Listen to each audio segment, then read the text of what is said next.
27/12/2024 को फरटिया भीमा लोहारू के अंदर एक बहुत ही दुखद घटना, हमारी बेटी दीक्षा जो बीए तृतीय वर्ष की छात्रा थी, उसने एक कांग्रेस के नेता जो एक महाविद्यालय चलाते हैं और पूरे क्षेत्र के अंदर प्रचार करते हैं कि मैं बेटियों को फ्री शिक्षा दूंगा, उनके आने जाने के लिए बसेज की व्यवस्था भी फ्री करूंगा, इस प्रकार का प्रचार करके वो क्षेत्र के अंदर एक समाज सेवी के नाम पर अपने आप को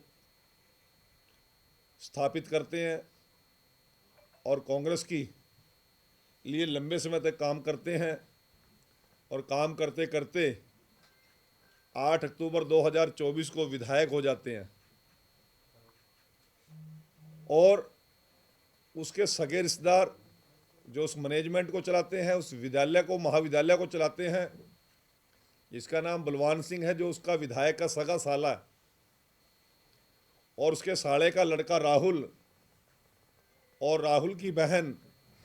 और उस महाविद्यालय की प्रिंसिपल के ऊपर वो दीक्षा बेटी आरोप लगाती है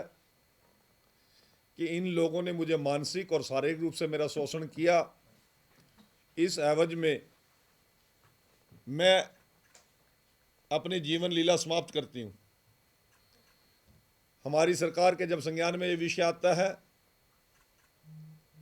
सरकार और हमारी पुलिस FIR नंबर 203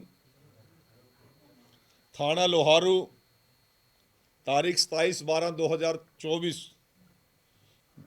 8:37 पर उस बेटी के पिता के बयान के ऊपर यह मुकदमा दर्ज करती है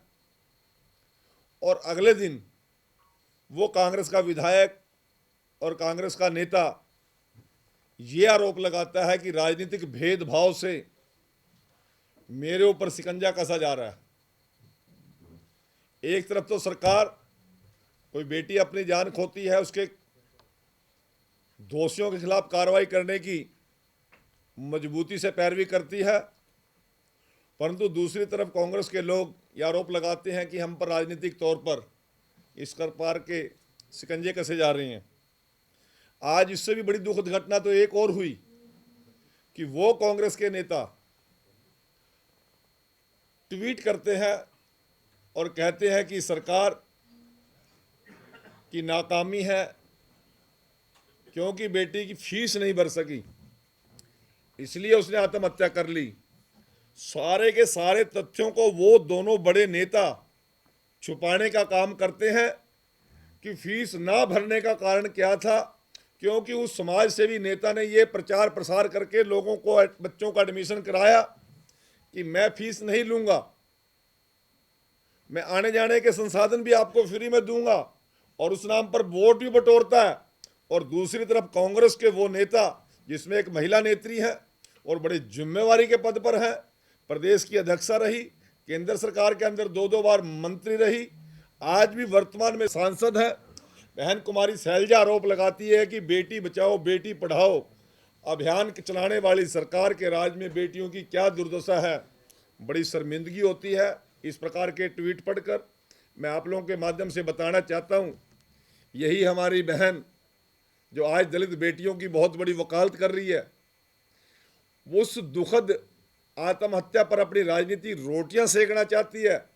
उस परिवार को सांत्वना देने की बजाय, उस परिवार के जख्म पर मरहम लगाने की बजाय, ये बयान देने की बजाय कि दोषियों को सख्त से सख्त सजा मिले, और जो लोग उसके बचाव में लगे हुए हैं, जिन लोगों ने फ्री ऑफ स्टडी के नाम पर वोट बटोरने का काम किया, उन लोगों को सलाखों के पीछे भेजने की बजाय वो सरकार पर आरोप लगा रही है। एन शैलजा जी, मैं आपसे पूछना चाहता हूँ, आप केंद्र में मंत्री थे, मनमोहन सिंह जी देश के प्रधानमंत्री थे, यहाँ पर मुख्यमंत्री भूपेंद्र सिंह हुड्डा जी थे, एक दलित की बेटी को मिर्चपुर के अंदर जिंदा जला दिया। आपका एक बयान, आपके शब्द, आपके जीव नहीं हिली। आपने एक बार वहां जाकर उन लोगों के जख्म पर मरहम लगाने की बजाय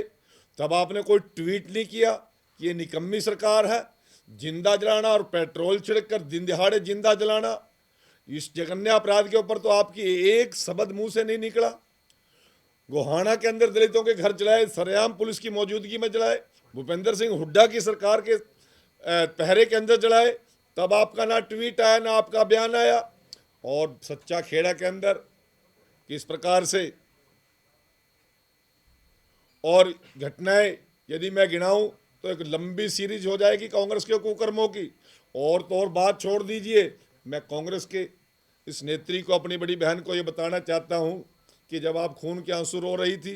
कहती थी मैं अम्बाड़ा लोकसभा का चुनाव नहीं लड़ूंगी क्योंकि मैं दलित की बेटी हूं और भूपेंद्र हुड्डा नहीं चाहते कि मैं लोकसभा में जाऊं, इसलिए मैंने अपना नाम विड्रा कर लिया। आपको उस समय भी ये बात ध्यान नहीं आई, न उस दिन आपका ट्वीट आया जिस दिन चलते विधानसभा चुनाव 2024 के अंदर भूपेंद्र हुड्डा और उसकी सेना ने, कांग्रेस के पूरे नेतृत्व ने आप लोगों को आपके नाम पर किस प्रकार की भद्दी टिप्पणियां करी। और आपको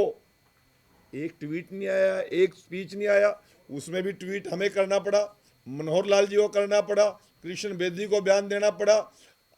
और कृष्णलाल पंवार को बयान देना पड़ा। आज रणदीप सुरजेवाला जी की बड़ी लंबी जीप चलती है, बहुत लंबे लंबे ट्वीट करता है, परंतु भूपेंद्र हुड्डा की सरकार में तो वो कैथल से विधायक भी थे। जब मिर्चपुर कांड हो रहा था, दलित की बेटी को जिंदा पेट्रोल छिड़क कर अपाहिज बेटी को जिंदा जलाया जा रहा था, तब तो रणदीप सुरजेवाला जी का ना कोई बयान आया, ना उन्होंने इस्तीफा दिया। कोई हद होती है, शर्मिंदगी होती तो वो रिजाइन देते मंत्री पद से, विधायक पद से इस्तीफा देते, नहीं दिया। आज उनको सारे एक फरटिया नाम के विधायक के परिवार इस प्रकार से दलित की बेटी को आत्महत्या करने के लिए उकसाता है, उसे मजबूर करता है। आज उसको लानत भेजने की बजाय, उन दोषियों को सलाखों के पीछे भेजने की बजाय आप सरकार को घेरने का काम कर रहे हैं।